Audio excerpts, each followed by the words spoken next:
ಶಿಕ್ಷಣಕ್ಕೆ ಉತ್ತೇಜನ ನೀಡುವ ಉದ್ದೇಶದಿಂದ ವಾರ್ಡ್ ನಂಬರ್ 10ರ ಶ್ರೀ ಕೋದಂಡರಾಮಸ್ವಾಮಿ ದೇವಾಲಯದಲ್ಲಿ ಎಸ್ಎಸ್ಎಲ್ಸಿ ಪರೀಕ್ಷೆಯಲ್ಲಿ ಉತ್ತೀರ್ಣರಾದ ವಿದ್ಯಾರ್ಥಿನಿಯರಿಗೆ ನೋಟ್ಬುಕ್ ವಿತರಣಾ ಕಾರ್ಯಕ್ರಮವನ್ನು ಆಯೋಜಿಸಲಾಗಿತ್ತು. ಪ್ರತಿ ವರ್ಷದಂತೆ ಈ ವರ್ಷವೂ ಮಾಜಿ ನಗರಸಭಾ ಸದಸ್ಯ ಹಾಗೂ ವಾರ್ಡ್ ನಂಬರ್ 10ರ ನಗರಸಭಾ ಸದಸ್ಯರಾದ ಭಾನುತೇಜ್ ಸಿವಿ ಅವರು ತಮ್ಮ ಸ್ವಂತ ವೆಚ್ಚದಲ್ಲಿ ಸುಮಾರು 20ರಿಂದ 25 ವಿದ್ಯಾರ್ಥಿಗಳಿಗೆ ನೋಟ್ ಬುಕ್ಗಳನ್ನು ವಿತರಿಸಿ ಶಿಕ್ಷಣದ ಮಹತ್ವವನ್ನು ಸಾರಿದರು. ಈ ಸಂದರ್ಭದಲ್ಲಿ ಮಾತನಾಡಿದ ಭಾನುತೇಜ್ ಅವರು ವಿದ್ಯಾರ್ಥಿಗಳು ಚೆನ್ನಾಗಿ ಓದಿ ತಮ್ಮ ತಂದೆ ತಾಯಿಗೆ, ಊರಿಗೆ ಹಾಗೂ ಮಾಲೂರಿಗೆ ಒಳ್ಳೆಯ ಹೆಸರು ತರಬೇಕು, ಮುಂದಿನ ವಿದ್ಯಾಭ್ಯಾಸದಲ್ಲಿ ಇನ್ನಷ್ಟು ಸಾಧನೆ ಮಾಡಲಿ ಅಂತ ಶುಭ ಹಾರೈಸಿದರು. ಕಾರ್ಯಕ್ರಮದಲ್ಲಿ ಪವನ್ ವೀರು, ನಿಖಿಲ್ ಕುಮಾರ್ ರೆಡ್ಡಿ, ರೈಸಿಂಗ್ ರೈಡರ್ಸ್ ಕಿಶೋರ್ ಹಾಗೂ ಜೀವನಾರ್ಯ ಸೇರಿದಂತೆ ಹಲವರು ಉಪಸ್ಥಿತರಿದ್ದು ಸಹಕಾರ ನೀಡಿದರು.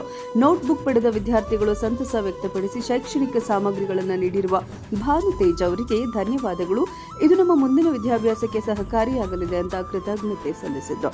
ಶಿಕ್ಷಣದತ್ತ ಮಕ್ಕಳನ್ನು ಪ್ರೋತ್ಸಾಹಿಸುವ ನಿಟ್ಟಿನಲ್ಲಿ ಭಾನುತೇಜ್ ಅವರು ಪ್ರತಿ ವರ್ಷ ನಡೆಸುತ್ತಿರುವ ಈ ಸೇವಾ ಕಾರ್ಯಕ್ಕೆ ಸಾರ್ವಜನಿಕರಿಂದ ಮೆಚ್ಚುಗೆ ವ್ಯಕ್ತವಾಗಿದೆ.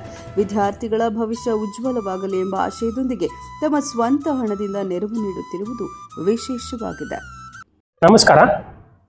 ಪ್ರತಿ ವರ್ಷದಂತೆ ಈ ವರ್ಷವೂ ಸಹ ಮಾಜಿ ನಗರಸಭಾ ಸದಸ್ಯರಾದಂಥ ಶ್ರೀ ಭಾನುತೇಜ ಅಣ್ಣನವರು SSLC ಪಾಸಾದ ಮಕ್ಕಳಿಗೆ ನೋಟ್ ಪುಸ್ತಕ ಮುಂದಿನ ವಿದ್ಯಾಭ್ಯಾಸಕ್ಕಾಗಿ ಸುಮಾರು ಒಂದು 20 ಜನಗಳಿಗೆ ಈಗ ವಿತರಣೆ ಮಾಡಿದ್ರು. Thank you. ನಮಸ್ಕಾರ.